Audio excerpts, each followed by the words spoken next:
और वही खबर दिल्ली से, राजस्थान इंतखाबात को लेकर दिल्ली में कांग्रेस स्क्रीनिंग कमेटी की मीटिंग हुई। स्क्रीनिंग कमेटी की पहली मीटिंग में 95 सीटों पर फैसला हुआ।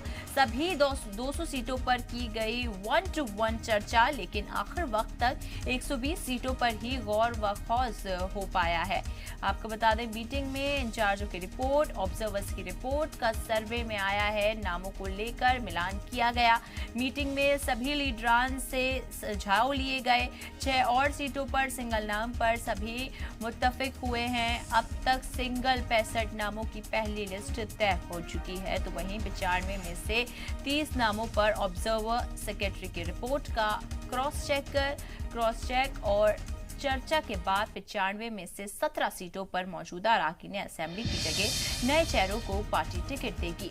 इन सीटों पर करीब आधा दर्जन साबिक अराकीन पार्लियामान को पार्टी मौका दे रही है। बाकी 105 सीटों के लिए अब कमेटी 4 दिन में मिलान और स्क्रूटनी तैयार करेगी।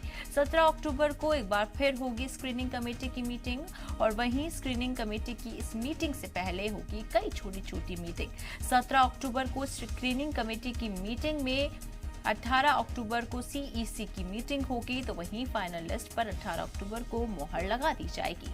तो देखिए, राजस्थान इंतखाबात को लेकर कांग्रेस की जो है वो मीटिंग हुई। इस स्क्रीनिंग मीटिंग के अंदर तमाम तरीके के फैसले लिए गए। इसके साथ ही आपको बता दें कि राजस्थान के अंदर 200 सीटें हैं जिन पर चुनाव लड़ा जाएगा। इसके साथ ही उन सीटों के ऊपर किस तरीके से लोगों को टिकट दिए जाए उस पर चर्चा की गई। हालांकि देखिए, ये काफी ज्यादा मुश्किल टास्क